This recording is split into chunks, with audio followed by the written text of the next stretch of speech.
Hi, my name is Claude Uwihoreye. I am an intern in the legal department at Axim Widget Company headquarters. This audio memo is about the principles of criminal law that pertain to business.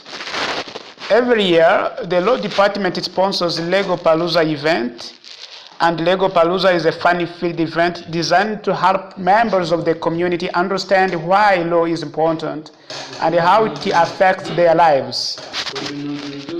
The head of the Lego department, Larry Lawless, who is my supervisor, has asked me to help with this event. Due to the fact that I have always been far more interested in criminal law than business law, Larry has asked me to do a little research about criminal law and its application in the world of business. I have done a little research on criminal law and its application in business. I am actually interested in the job with Axim Widget Company, and I have discovered that my interest and Axim's needs match perfectly. The memo covers the following main points. The memo covers an explanation of the difference between civil and criminal law, a discussion on violent and non-violent crimes in the workplace and white-collar crimes, and the difference between felonies and misdemeanors. Starting with the difference between civil and criminal law. Both civil and criminal laws are the categories of laws. Both laws can impact the business running. However, they are differently applied in the business context. According to a College for America project resource entitled The Legal and Ethical Environment of Business, on the chapter 10, page 311, criminal law is relevant to business because crime presents real threats. When crimes are committed, people are injured. Criminal behavior is punishable by law. Risks to business posed by crime arise from the losses suffered from the criminal activities of those on the outside of the business organization, as well as those on the inside. Corporations themselves can be liable for crime when an employee working within the scope of employment commits crime that benefits the corporation, or when the corporation itself commits crime. According to the College for America project resources entitled Business Law and the Legal Environment, on the chapter 6, page 213, the following are some of the differences between criminal and civil laws. As far as parts involved are concerned, in criminal cases, the party filing the complaint is usually a government body that acts as a representative of society. The defendant may be an individual or a business organization. In civil cases, the plaintiff sues the defendant to obtain compensation for some wrong that the defendant has allegedly done to the plaintiff. Speaking of the purpose of both laws, the criminal law prohibits and punishes wrongful conduct such as assault and battery, murder, robbery, extortion, and fraud that are against the society, whereas civil law is set to prohibit disputes between private parties. Speaking of burden of proof of each law, allow me to start by the definition of burden of proof. Burden of proof can be defined as the duty placed upon a party to prove or disprove a disputed fact, or it can define which party bears this burden. In criminal cases, the burden of proof is placed on the prosecution, who must demonstrate that the defendant is guilty before a jury may convict him or her. In criminal cases, the burden of proof should be valid enough to prevent any doubts. However, in civil cases, the burden of proof is preponderance of the evidence. This implies the weight of evidence necessary for a judge to make a final decision. Speaking of the sanctions and the penalties imposed by both laws, criminal laws apply imprisonments, fines, or even both at the same time when punishing the guilty or defendant, whereas the punishment for civil cases is mostly monetary damages. In civil law jurisdictions, only the legislature may create law. A jurisdiction is an area where power may be exercised by laws. Coming to the second point, whereby I'm going to discuss on violent and non-violent crimes in the workplace and the white-collar crimes definition. Violent crimes, according to the U.S. Federal Bureau of Investigation, or FBI in short, in its Uniform Crime Reporting Program, violent crime is composed of the following offenses: murder, non-negligent, manslaughter, forcible rape, robbery, terrorism, domestic violence, gang violence, kidnapping, and aggravated assault. Violent crimes are defined in the Uniform Crime Reporting Report as those offenses which involve force or threat of force. Non-violent crimes, according to the Legal Match website, are those crimes that do not involve the use of any force or injury to another person.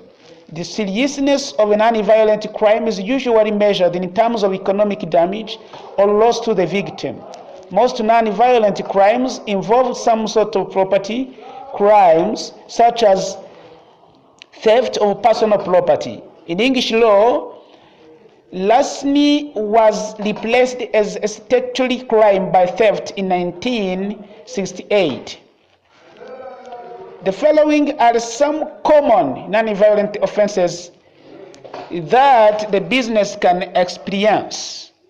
Most property crimes, such as theft, embezzlement, and receipt of stolen goods. Fraud, tax crimes. These examples of non-violent crimes are also the forms of white-collar crime. Drug and alcohol-related crimes, prostitution, racketeering and gambling, as well as bribery. Speaking of white-collar crimes, white-collar crimes refer to financially motivated non-violent crimes committed by business and government professionals. Within criminology, it was first defined by sociologist Edwin Sutherland in 1939 as a crime committed by a person of respectability or a person of high social status in the course of his occupation.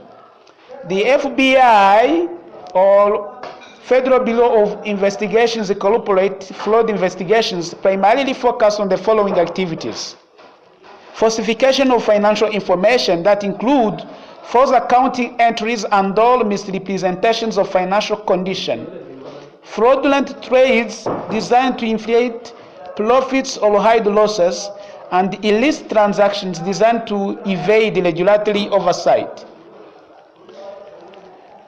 Another focus is on the self-dealing by corporate insiders that include the insider trading or trading based on material non-public information or kickbacks, misuse of corporate property for personal gain, and individual tax violations related to self-dealing. Another focus is on fraud in connection with an otherwise legitimately operated mutual hedge fund, which include late trading, certain market timing schemes, and falsification of net asset values. The last point, but not the least, is centered around the differences between felonies and misdemeanors. Felonies and misdemeanors are the two classifications of crimes used in most states, with the petty offenses being the third. Petty offenses are sometimes called violations and are usually punished by a fine with no jail time.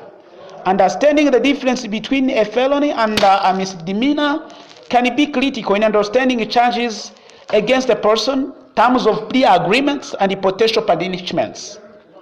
Felonies are the most serious type of crime and are often classified by degrees, with a very first degree felony being the most serious. Many states require that a prosecutor obtain an indictment from a grand jury before charging someone with a felony. Felonies are punishable by substantial fines and prison sentences in excess of 1 year. If you are convicted of felony, you will most likely serve your jail time in a state or federal correctional institutions. The court must provide an accused person with an attorney if they cannot afford one. A jury trial is also available for a felony prosecution. Other constitutional rights, such as the right to a speedy trial, are also involved when a person is charged with a felony. Examples of felonies include murder, aggravated or grand theft, and rape.